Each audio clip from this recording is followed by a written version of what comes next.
The Adventures of Huckleberry Finn by Mark Twain. Chapter 30. The King Went for Him. A Royal Row. Powerful Mellow. When they got aboard, the King went for me. He shook me by the collar and says, "Trying to give us the slip, was he? You pup? Tired of our company, hey?" I says, "No, your Majesty, we weren't. Please don't, your Majesty." "Quick then, and tell us what was your idea, or I'll shake the insides out o' you." "Honest, I tell you everything just as it happened, your Majesty. The man that had a holt of me was very good to me, and kept saying he had a boy about as big as me that died last year, and he was sorry to see a boy in such a dangerous fix.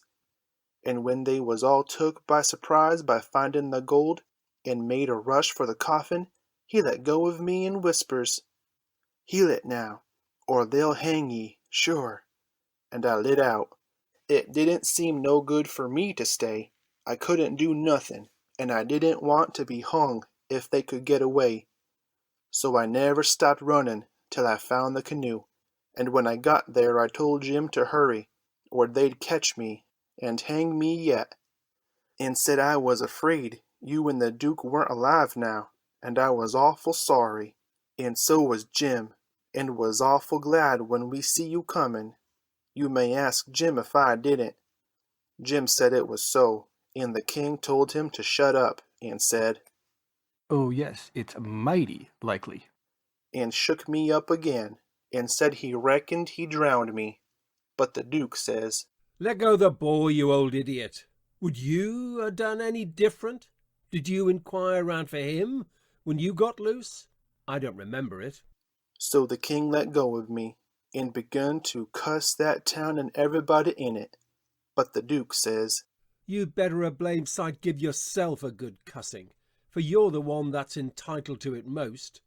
You ain't done a thing from the start that had any sense in it, except coming out so cool and cheeky with that imaginary blue arrow mark. That was bright. It was right down bully, and it was the thing that saved us. For if it hadn't been for that, they'd ha' jailed us till them Englishmen's baggage come, and then the penitentiary, you bet. But that trick took 'em to the graveyard, and the gold done us a still bigger kindness. For if the excited fools hadn't let go all holts and made that rush to get a look, we'd ha' slept in our cravats tonight. Cravats warranted to wear, too, longer than we'd need 'em." They was still a minute, thinking. Then the King says, kind of absent-minded like, "If, and we reckon the niggers stole it." That made me squirm. "Yes," Says the Duke, kinder slow and deliberate and sarcastic. "we did." After about a half a minute, the King drawls out. "Leastways, I did." The Duke says the same way. "On the contrary, I did."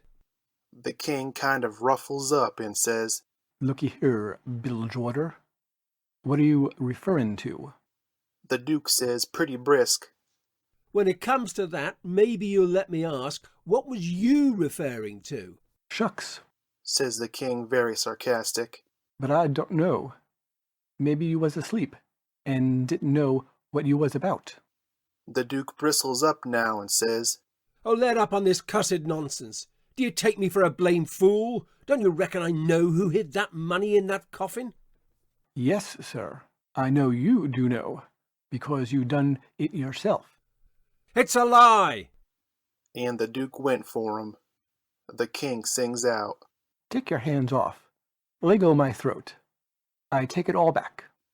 The Duke says, "Well, you just own up first that you did hide that money there, intending to give me the slip one of these days and come back and dig it up and have it all to yourself." "Wait just 1 minute, Duke. Answer me this one question, honest and fair. If you don't put the money there, say it, and I'll believe you, and take back everything I said." "You old scoundrel, I didn't. You know I didn't. There now." "Well then, I believe you, but answer me only just this one more. Now, don't get mad. Didn't you have it in your mind to hook the money and hide it?" The Duke never said nothing for a little bit, Then he says, Well, I don't care if I did. I didn't do it anyway. But you not only had it in mind to do it, but you done it. I wish I'd never die if I done it, Duke, and that's honest. I wouldn't say I weren't going to do it, because I was, but you, I mean someone, got in ahead of me. It's a lie. You done it, and you've got to say you done it. Or... The king began to gurgle, and then he gasps out. No, I own up. I was very glad to hear him say that. It made me feel much more easier than what I was feeling before. So the Duke took his hands off and says, If you ever deny it again, I'll drown you. It's well for you to set there and blubber like a baby. It's fitting for you, after the way you've acted. I never see such an old ostrich for wanting to gobble everything, and I a trusting you all the time, like you was my own father. You ought to been ashamed of yourself to stand by and hear it saddled onto a lot of poor niggers. And you never say a word for 'em. It makes me feel ridiculous to think I was soft enough to believe that rubbish.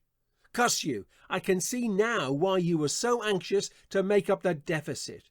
You wanted to get what money I'd got out of the nonsuch and one thing or another and scoop it all. The king says, timid, and still a snuffing. Why, Duke, it was you that said make up the deficit. It weren't me. Dry up. I don't want to hear no more out of you, says the Duke. And now you see what you got by it? They've got all their own money back and all of ourn but a shekel or two besides. Go along to bed, and don't you deficit me no more deficits long's you live. So the king sneaked into the wigwam and took to his bottle for comfort, and before long the Duke tackled his bottle, and so in about a half an hour they was as thick as thieves again, and the tighter they got, the lovinger they got, and went off a-snoring in each other's arms.